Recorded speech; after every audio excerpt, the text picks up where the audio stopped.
So this may be it, eh? We have ourselves some commentary from the agent that represents Montreal Canadiens defenseman Arber Xhekaj. Now, I'll just say this right here. This video is being recorded on the night of Wednesday. It is July 29th as I am speaking into this microphone, so if there is a contract signed with Xhekaj and the Habs by the time this video is public on YouTube, then I apologize. I gotta say that every time, just in case. It makes me look less like an idiot if this actually does happen. But we're busting out the gameplay here because I thought that we didn't need to dive into a whole bunch of numbers and statistics and what have you when it comes to Xhekaj and this update. Because it's been quite the conversation over the past few months. Maybe not like the biggest conversation around town, but definitely something that people have been paying attention to. What's going to happen with Arber Xhekaj? The guy's contract expired at the end of this previously completed season, and he needs a new one before he's able to play again. Will he get that deal? Will the Montreal Canadiens decide, hey, 4 years, that's enough, we don't like this guy anymore, we can go send him off somewhere else? Or is Xhekaj going to remain a part of the Canadiens and their future?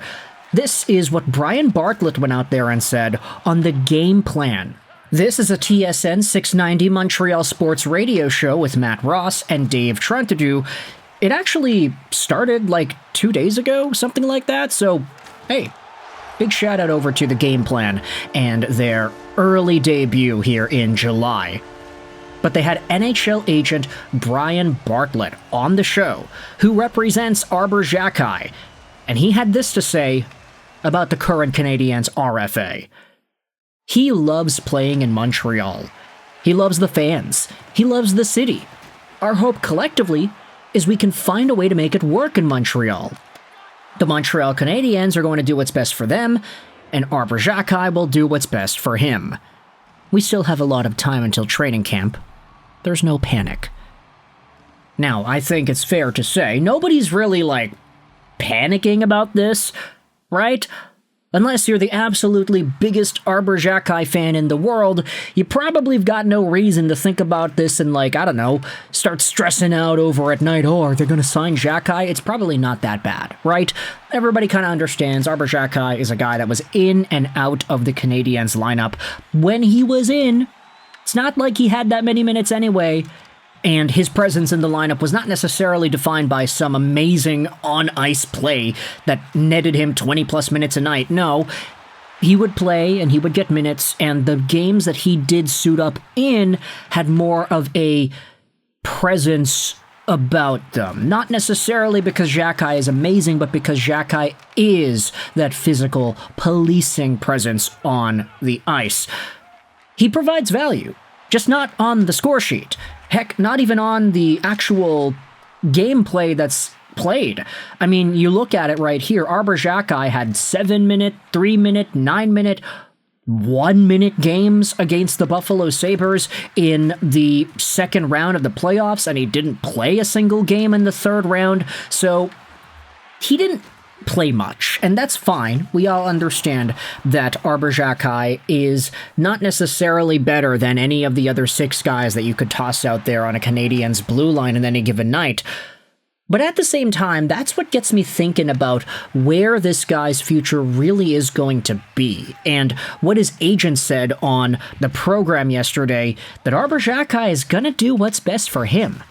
Does doing what's best for him constitute getting as much money as possible? Or does it constitute potentially opening the door to other avenues depending on what's available? Obviously, there was the caveat at the beginning that Bartlett shared that, yeah, Xhekaj loves it in Montreal, we love it in Montreal, it's a great place to play, fans, amazing, yada yada yada, you know, you've heard it before, right? But at the same time, I wonder, Arber Xhekaj and his representation, they're probably not stupid. They know what kind of role Arber has in the Montreal Canadiens organization, and they also probably know just the amount of other names that are going to be rotating around this Canadiens blue line. I mean, you just think about it. count the guys who have contracts and who are already signed. You got Dobson, Hudson, Matheson, Gooley, Carrier, Struble. That's already 6 right there. If you wanted to ice a Montreal Canadiens team and have all of those 6 dudes play 82 games, assume nobody gets injured just for the sake of hypothesis, I'm pretty sure the Canadiens would be okay with that. And then you add on David Reinbacher into the mix, a guy who probably should get some games over the next few months because, yeah, time's a ticking for David Reinbacher. That's a guy that's going to need to get started soon in the National Hockey League. And Arber Xhekaj all of a sudden looks like a guy who is on the outside looking in. And further to that point, when he does play, it's not like he's getting much ice time anyway. I mean, looking through his game log, there were some periods earlier on in the season, around December or so, when Xhekaj was getting like 16, 15 minutes a night. But towards the end, you definitely started to see, yeah, this guy was not being used. Marty St. Louis has had a little bit of a time trying to develop Arber Xhekaj and play this guy and use him consistently and take advantage of the presence that he does bring. I wonder if Arber Xhekaj's representation is leaving the door open to either movement or just getting as much money as humanly possible.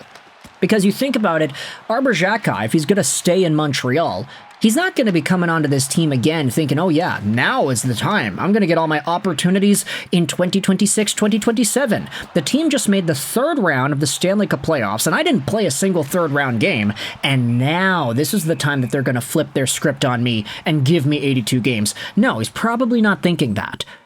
Him and his representation, they probably have this idea that my guy is not really going to get much playing time, so he kind of has to get as much money possible because he's not going to be allowing himself to develop. Arber Xhekaj is now 25 years old, which is ridiculous when you think about it. I mean, he was a prospect like 5 years ago. We were talking about this guy like, oh my gosh, he's so good in the OHL. Like, it's been a while for Xhekaj to break in. And I say break in as if he hasn't played like 200 NHL games. He's had 230, by the way. He's already established, but there isn't any world where he goes out there and improves his stock in Montreal. So if there's any opportunity for him to get as much money possible, it's now. If not, would it not be easier for the agent and for Xhekaj himself to say, yeah, we got to do what's best for the client. Send us to another team where we'll actually be used. Send us to Philadelphia, where Rick Tocchet is actually going to use Xhekaj as maybe even a top 4 defenseman.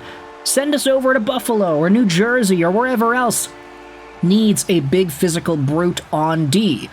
Montreal doesn't necessarily need that, I would say. I mean, they got by just fine without him. Although, to be fair, you can say Xhekaj didn't play in the 3rd round. Xhekaj played in the first 2 rounds against Tampa and Buffalo. Guess which 2 rounds the Montreal Canadiens ended up winning? The 1st and 2nd rounds, right? Arber Xhekaj played in all those games, but unfortunately was not utilized in the last series. Either way, you can let me know your thoughts in the comment section below. With Xhekaj's agent speaking out, does this open your mind to the possibility of a Xhekaj trade? Does it make it seem more likely in your opinion? Or are you still of the belief that this guy is inevitably going to sign with Montreal? It's just a matter of when. Let me know your thoughts in the comment section below. I hope you enjoyed this British Ashroll sign on. And bye.